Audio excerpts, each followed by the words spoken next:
정할 때 주시는 은혜라는 제목입니다. 제가 로마서 후에 어떤 말씀을 전할까 하다가 다니엘이라는 이 다니엘서 내용이 나라가 망하고 하나님께 이제 신앙생활이 부족해서 징계도 받고 나라가 되어서 다른 이방 나라에 포로로 잡혀간 상황이잖아요. 그 세상 속에서 또 포로로 끌려간 식민지 그 나라에서 이렇게 종으로 사는 그 나라에서 믿음으로 어떻게 살아낼 것인가, 거기에 버림받은 같은 심정으로 포로로 끌려와서 노예로 살고 있는 그런 사람들도 믿음으로 살고자 할 때 하나님이 어떻게 인도하시는가. 우리 요즘 살아가는 이 시대 우리 모습과 흡사하지 않습니까? 요즘 세상에 눈 돌려봐요. 하나님 없다 하는 그런 문화, 그런 가치관, 그런 사람들이 얼마나 많습니까? 그 가운데서 믿음 생활을 하는 일이 녹록지가 않잖아요. 오늘도 아마 교회 나올 때 골프 치러 가자고 하는 거 뿌리치고 오신 분들 계시죠? 그죠? 뭐 테니스 치러 가자고 하는데 그냥 오신 분들, 어디 가서 콩나물 사러 가자고 하는데 그냥 오신 분들 계시죠? 교회. 그만큼 어렵거든요.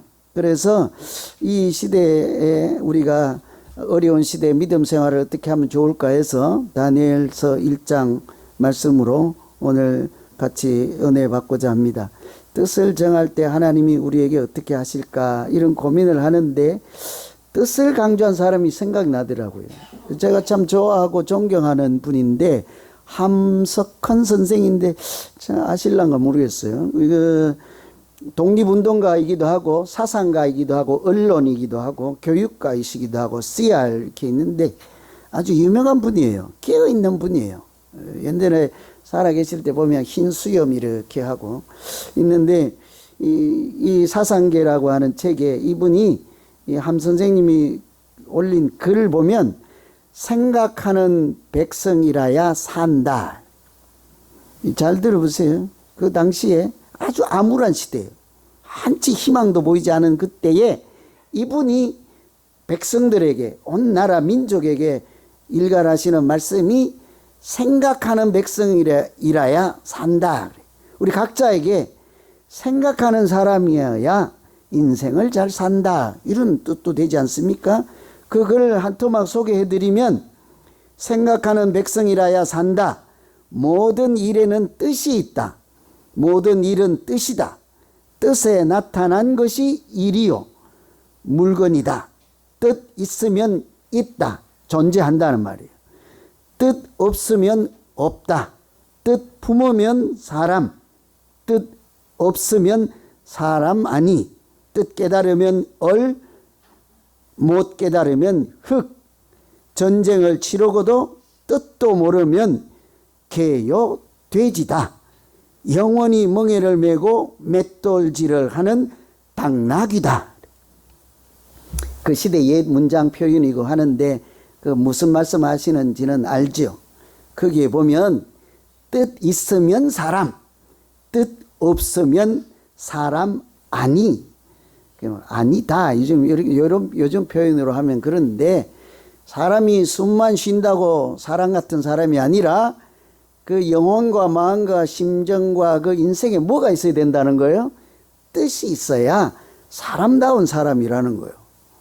여러분 인생을 사실 때 청운의 꿈을 품든지 살아가는 인생의 뜻을 다 세우고 살고 계시지요? 아무 소리 안 할게요. 저는 뭐 아무 소리 안 했어요. 저는 네, 이분이 그랬어요. 뜻이 있어야 사람, 뜻이 없으면 사람도 아니다. 이렇게 얘기했어요. 저도 함 선생님께 참 많은 영향을 받아서 이분이 모든 것에 뜻이 있다는 거예요. 뜻이 나타난 것이 일이다. 이렇게 얘기할 정도로. 그리고 무슨 일이든지 팩트만 보지 않는 거예요. 겉모양만 보지 않습니다. 그래서 제가 우리 성경을 읽을 때 뜻으로 읽는 성경 그러잖아요. 제가 이분에게 배운 거예요. 읽는 대로 액면만 보지 않고 여기 있는 하나님의 마음을 읽어내는 것이 성경 읽기죠. 하나님이 어떤 말씀을 하실까 귀를 기우는. 그래서 성경은 읽는 것이 아니라 듣는 거예요. 이 글자를 펴놓고 뭘 듣습니까? 하나님의 소리를 듣는 거죠. 이분이 그 정도로 강조를 하는데 옛날에 역사에서도 대한민국 역사에 대해서도 역사를 뭐 언제 우리는 학교 다니면 이런 공부하잖아요. 언제 6.25가 되었고 언제 삼국 통일이 일어났고 뭐 몇 번째 대정태세 문단세 막 외우잖아요. 다 외웠지요? 대정태세 뭔 소리인지도 몰라 나도. 태조 뭐 그다음에 정조 이런 거 외우잖아요. 그죠? 그런데 그게 중요한 것이 아니라 그 속에 들어있는 뜻이 무엇이냐라는 거죠. 그래서 이분이 역사를 사실 쓰고 뜻으로 읽는 한국 역사. 제가 그래서 일부러 그거 구해갖고 책을 읽어봤잖아요. 아주 감동적으로 잘 썼죠. 아주 재미있고 의미 있게 읽었던 기억이 납니다. 이 참 우리가 인생을 사는데도 뜻을 정해야 한다. 위대한 일은 뜻을 정한 사람들 손에서 나오는 거잖아요. 기업이든지 무엇이든지 인생이든지 나라든지 뜻이 있는 데서 시작이 된다고요. 우리 믿음 어떨까요, 여러분? 우리 믿음 생활. 뜻을 정하고 믿음 생활 해볼까요? 그냥 뭐 뜻도 없이 그냥 누가 가니까 장 보러 가니까 따라갈까? 친구 따라.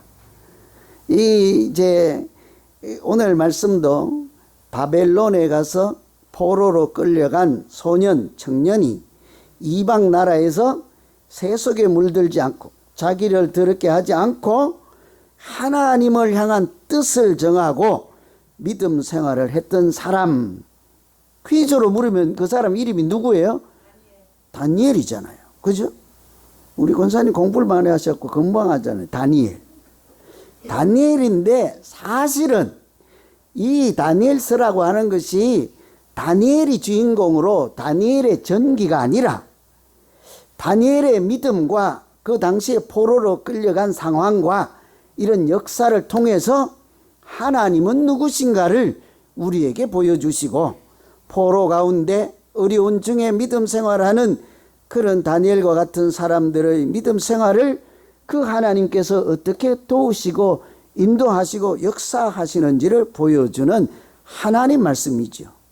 그래서 우리도 마찬가지입니다. 오늘 이 시대를 살아가는 우리가 뜻을 정하고 하나님의 사람으로 살아가기로 이렇게 결심하고 결단하고 마음을 먹을 때 하나님께서 도우시고 함께 하시는 믿음 생활이 되기를 간절히 기원합니다. 그러려면 뜻은 여러분이 정하여 저보고 정해달라고 하면 안 돼요. 뜻을 정할 때 어떻게 하실까? 이 오늘 말씀을 보니까 다니엘이 뜻을 정할 때 먼저는 은혜를 입게 하시고 세상을 이기게 하십니다. 9절 보시면 하나님이 다니엘로 하여금 환관장에게 은혜와 긍휼을 얻게 하신지라. 하나님이 다니엘이 은혜를 입게 했다. 누구에게요? 사람에게. 어떤 사람에게 은혜를 입게 했다. 여러분 우리 인생이 살다가 많은 사람들로부터 은혜를 받고 이게 살게 되지 않습니까? 그죠? 이 자기 능력으로 사는 게 아니에요. 우리도 이렇게 보면 우리도 지금 병원에서 사투를 벌이고 있는 집 권사님 계시잖아요. 유 권사님 계시잖아요. 이게 방송이 되니까 이름은 다 말하긴 그렇고 어제도 제가 다녀왔는데 70 정도밖에 안 되잖아요. 근데 머리 뇌출혈이 일어나서 그렇게 막 이렇게 왕성하고 말을 해도 그냥 쩌렁쩌렁하고 막 우리 혼날까봐 겁내고 그랬었잖아요. 왜? 그죠? 그런데 어느 순간에 이렇게 될 줄 누가 알았겠냐고.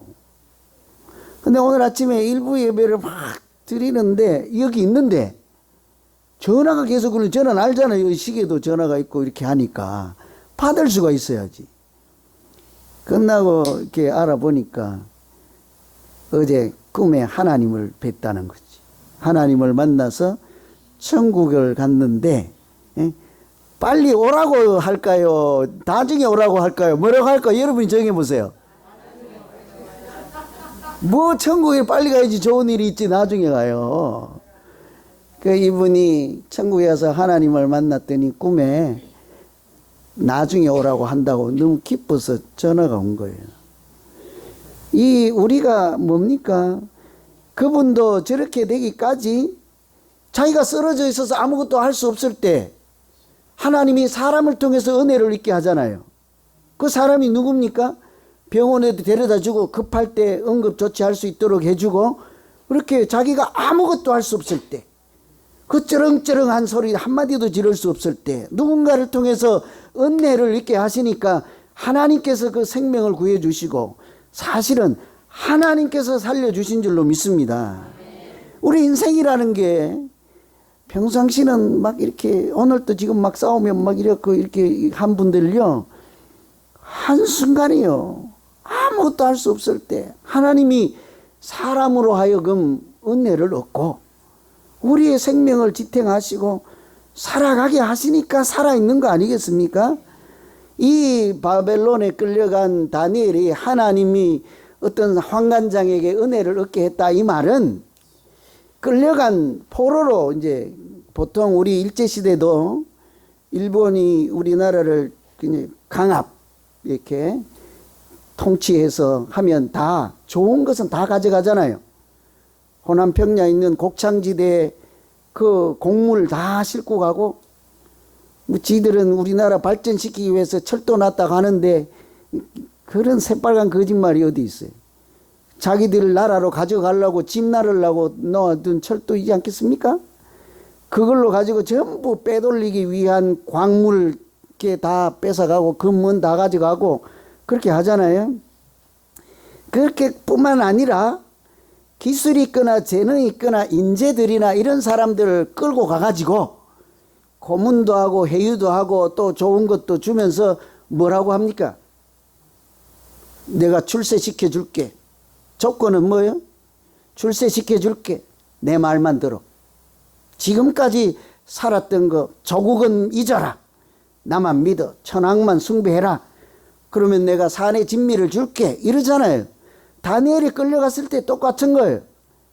하나님을 섬기던 사람들인데도 불구하고 우상을 섬기는 바벨론에 끌려간 그들에게 왕이 특별한 몇 사람을 골라서 맛있는 것 음식 줄게. 내가 시키는 대로 하고 이 나라에서 사용할 학문을 배우고 언어를 배우고 내가 너를 인재로 등용하고 왕이 내려주는 산의 진미 그런 걸 줄게.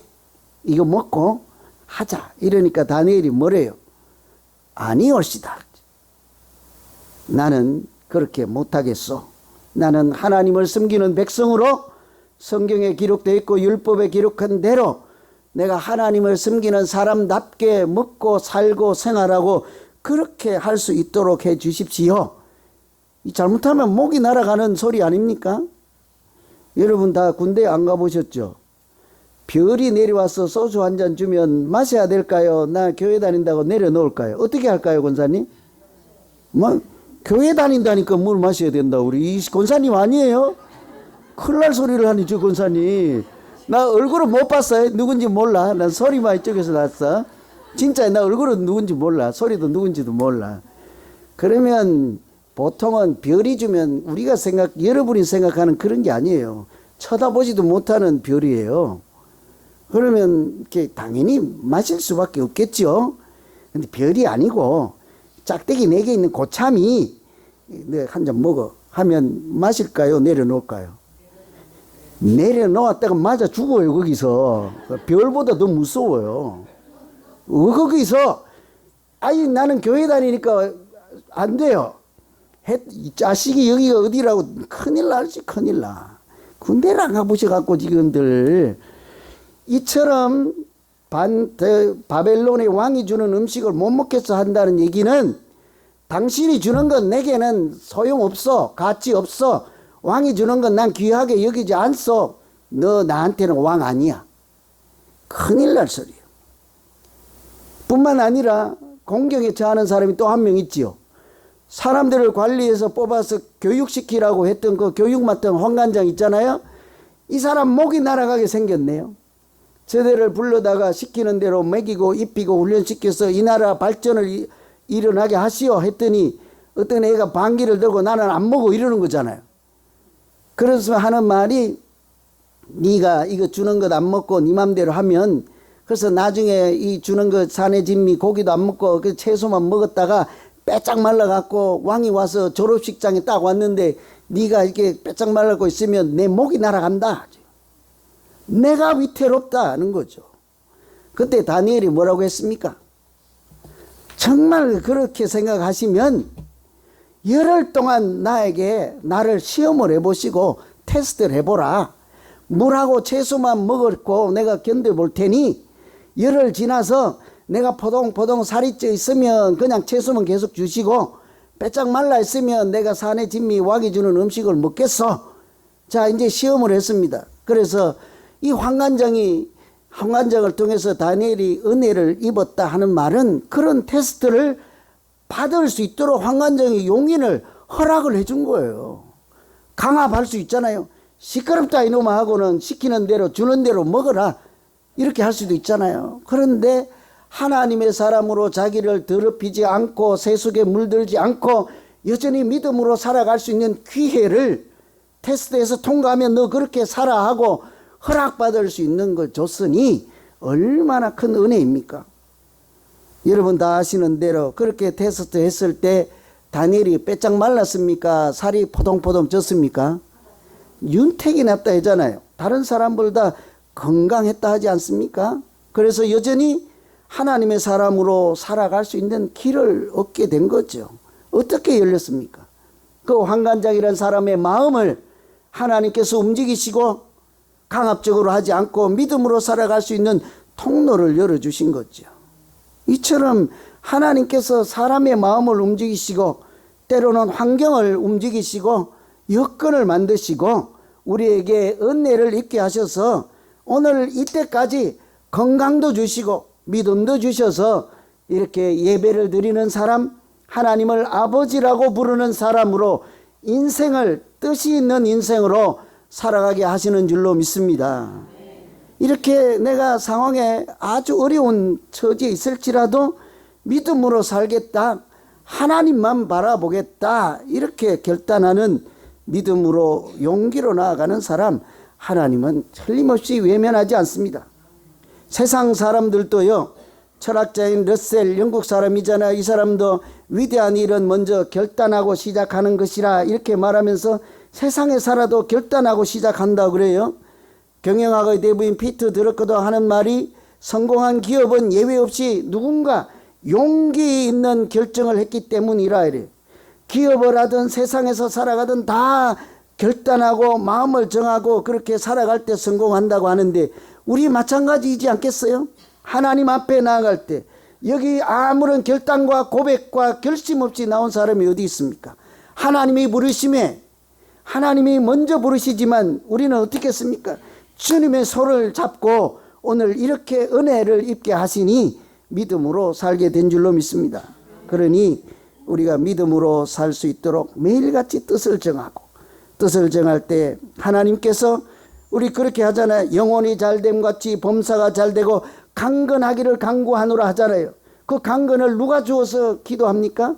하나님이 주신다는 거죠. 채소만 먹어도 강건하게 하시고 믿음으로 살아갈 때 영혼이 잘 되게 할 뿐만 아니라 범사 생활의 건강도 주시고 강건 육신의 건강도 주셔서 이 세상을 능히 이기고도 남는 모두 되시기를 간절히 기원합니다. 두 번째는 지혜를 주시고 하나님을 알게 하시죠. 17절에 보시면 하나님이 내 소년에게 학문을 주시고 모든 서적을 깨닫게 하시고 지혜를 주셨으니 다니엘은 또 모든 환상과 꿈을 깨달아 알더라. 육신의 건강만 준 것이 아니고 채소와 물만 먹어도 강건함을 주셔서 하나님의 사람으로 살게 하셨잖아요. 근데 그것이 전부가 아니었습니다. 학문을 깨닫게 하시고 서적을 깨닫게 하시고 지혜를 주고 또 심지어는 환상과 꿈을 깨달아 알게 했다. 하나님을 알게 했다는 얘기죠. 여러분이 세상에 살면서요 다 잘난 맛에 살잖아요. 그죠? 여기 지혜 없는 분 한 분도 안 계실 거예요. 모두 다 내가 아는 것이 최고라고 하는 지혜를 갖고 살죠. 그런데 지혜는 우리가 이렇게 최고라고 믿고 이렇게 사는 지혜가 가끔 잘 살펴보면 세상에서 얻은 지혜가 많지요. 지혜라고 하는 것이 호크만데 세상에서 얻는 지혜가 있고 하나님이 주시는 지혜가 있다고요. 뭐를 가지고 살아야 되겠습니까? 우리가 믿음으로 살 때. 세상 지혜는 보통 많은 분들이 그러는데 그 세상 지혜 뒤에는 이렇게 사탄 마귀가 움직이는 그 백그라운드가 있잖아요. 그래서 악마의 그 영향이 있다고요. 그 사탄이 주는 지혜를 따라 살다가 보면 왜곡된 가치를 가지고 진리라고 하면서 사는 사람들이 얼마나 많습니까? 특히 우리는 미국이라는 이 세상에 살면서 요즘 보면 다 어때요? 하나님이 남자를 창조하시고 여자를 창조하시고 이런 얘기가 뭐래요? 자기들 자기가 마음대로 결정하지 않습니까? 나는 이제부터 남자 할 거야. 나는 이제부터 여자 할 거야. 나는 이제부터 이럴 거야. 하나님하고는 전혀 무관한, 그러나 세상 사람들은 그것이 지혜라고 생각해요. 그것이 진리라고 생각하는 시대에 우리가 살지 않습니까? 이 왜곡된 가치를 가지고 지혜라고 하고 최고라고 믿고 사는 사람들은 결국은 자기중심적 자가당착에 빠져서 이렇게 낭패를 당하기 십상이죠. 그런데 그런 사람들은 살다가 보면 잠언에도 그런 사람들 예를 이렇게 들어요. 도둑질한 물을 달다 하고 몰래 먹는 떡이 맛있다 한다. 뭔 말인지 아세요? 도둑질한 물이 달콤하고 몰래 훔쳐서 먹으니까 몰래 먹겠죠. 몰래 먹는 떡이 맛이 있다. 이렇게. 얼마 전에 며칠 전에 날이 더워서 주무시니까 제가 뒤에 에어컨 좀 켜주세요. 더워서 주무시려고 하는 분들 계세요. 그 우리 동네에 이거 가깝잖아요. 웨스턴하고 아담스인데 밤 1시나 100명이 와서 떼강도 100명이 와갖고 가게를 다 틀었는데 내가 어제 운동하면서 일부러 그거 들러봤어. 99 센터. 그 뭐가 있겠어, 뭐. 얼마나. 그건 보아가 있지도 않잖아. 그 옆집은 보니까 피자 가게. 별 것도 없는 그 건물을 100명씩이 나와가지고 터냐고. 그런 사람들이 세상의 지혜를 갖고 사는 사람들이 자기 방식이 최고라고 이렇게 생각하고 야밤중에 그렇게 열심히 하지 않겠습니까? 그러면서 하는 말이 훔쳐 먹는 물이 달다. 몰래 먹는 떡이 맛이 있다. 그래서 평소에 땀 흘려 일하지 않고 그러니까 열심히 놀다가 또 돈 떨어지면 어때요? 야, 우리 나 혼자 안 되니까 떼거지로 몰려서 그냥 한탕 하자. 그 인생이 얼마나 아름답냐? 이 세상이 살아가는 방식이잖아요. 하나님의 사람들, 하나님이 주시는 지혜로 사는 사람들은 어떻습니까? 자기 유익만 구하지 않고 어때요? 하나님을 어떻게 기쁘게 할까? 하나님께 어떻게 영광을 돌릴까? 어떻게 하면 내가 하나님의 마음을 더 잘 아는 사람으로 살아갈까? 어떻게 하면 내가 하나님을 섬기고 하나님께 헌신과 봉사하고 충성하며 살아갈까? 그러면서 주시는 잠언에 있는 말씀 여호와를 경외하는 것이 지혜의 근본이요. 여러분, 제가 궁금해서 그런데요. 성경에 있는 글자 그대로 외우지 말고 여러분 마음속 깊은 곳에서 내 인생의 근본은 하나님입니다. 그렇게 생각은 하십니까? 우리의 지혜의 근본은 여호와를 경외하는 것입니다. 아멘 하십니까? 안 하시려고 막 작정하십니다. 이건 지금 누가 듣고 안 듣고 뭐 제가 강요해서 그런 게 아니라 내가 그냥 나 혼자 조용히 십자가 아래 있을 때, 나 혼자 집에 골방에 있을 때 내 인생의 뿌리는 하나님입니다. 내 인생의 근본은 하나님이 주시는 지혜입니다. 여호와를 경외하는 믿음 생활이 내 인생의 기초입니다. 이렇게 고백하면서 믿음 생활할 때 하나님은 우리에게 주신 지혜로 틀림없이 우리의 인생이 복되고 아름답게 해 주실 줄로 믿습니다. 하면 안 되겠다. 시간이 많이 가고. 그냥 다른 이야기 한 가지 해드릴게요. 우리가 흔히 세계에서 제일 머리가 좋다 하는 민족들이 두세 민족 몇 사람 있잖아요. 머리 좋은 나라, 민족. 누구죠? 세계 최고. 에? 자기들이 한국인이라고 또 한국인 되려고 그랬대. 에? 공부하기도 싫어하면서 뭐 또 머리 좋아한다. 사실 한국인이 탑이죠. 그런데도 불구하고 우리는 항상 2등은 될 거야. 뭐 이 정도 생각하고 3등은 될 거야. 잖아요. 그죠? 그러면 그 민족은 놔두고요. 세계에서 머리가 제일 좋은 사람은 어느 나라 사람일까요? 최고 좋은 사람. 일론 머스크. 얼마 전까지는 호주에서 교수 생활을 하는 중국 교포로 제가 알고 있고 IQ가 230 얼마예요? 여러분 학교 다닐 때 IQ 얼마였어요? 우리 두 자리는 아니죠, 여러분 다. 한 120 정도 되면 그래도 괜찮다고 해요, 그죠? 그 중에 한 135, 140 되면 거의 천재라고 그래요. 이분 얼마래요? 230. 230. 근데 작년에 드디어 우리가 사랑하는 한국인이 276. 이분은 IQ 테스트만 하면 그냥 다 만점. 다 만점. 공식적으로 발표가 됐죠. 276. 세계 1등. 부럽죠?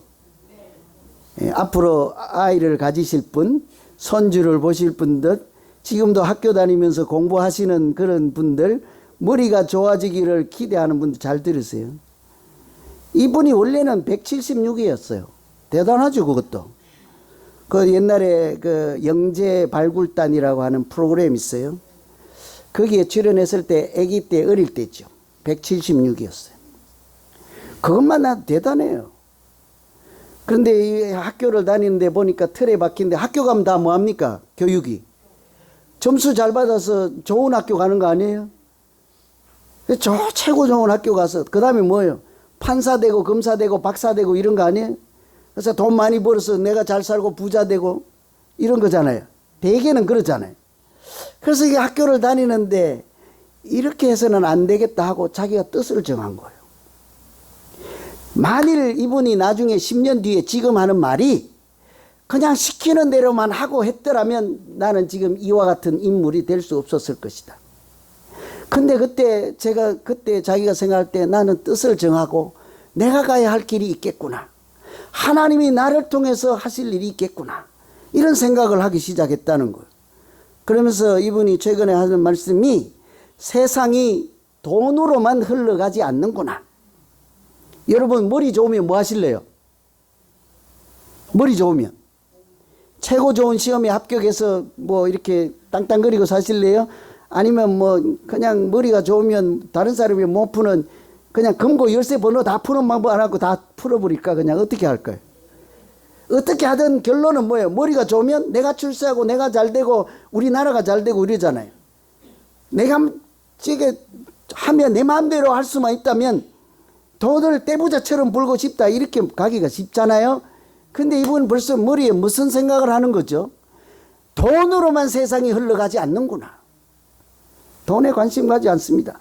그리고 하는 말이 하나님이 이런 지혜를 주신 것은 나를 통해서 온 인류가 번영하고 잘 살고 부자 잘 살고 말고 인간답게 잘 살고 사람답게 잘 살고 나 같은 미물을 통해서도 아주 인류가 이렇게 잘 사는 길이 있겠구나.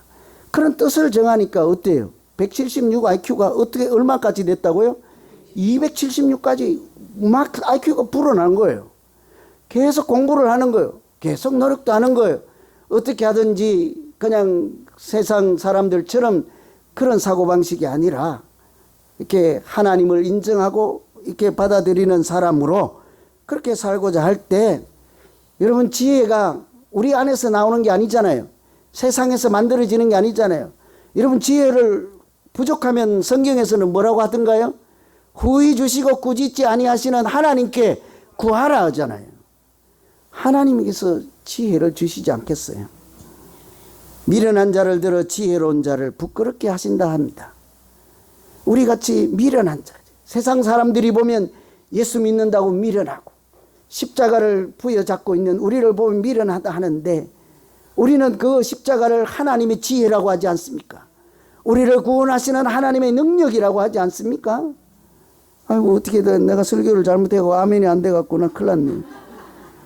이 그런 하나님이 이 세상을 살아가는 지혜를 주시고 세상을 능히 이길 만한 피할 길도 주시고 그렇게 해서 우리가 하나님만 바라보고 뜻을 정할 때 우리 인생이 아름답고 채소와 물만 먹어도 육신의 건강뿐만 아니라 영혼의 건강도 주시고 범사가 잘 되는 생활의 건강도 주시고 육신의 강건뿐만 아니라 우리 하는 모든 일이 하나님께 영광을 돌리고도 남는 아름다운 믿음 생활이 되기를 간절히 기원합니다.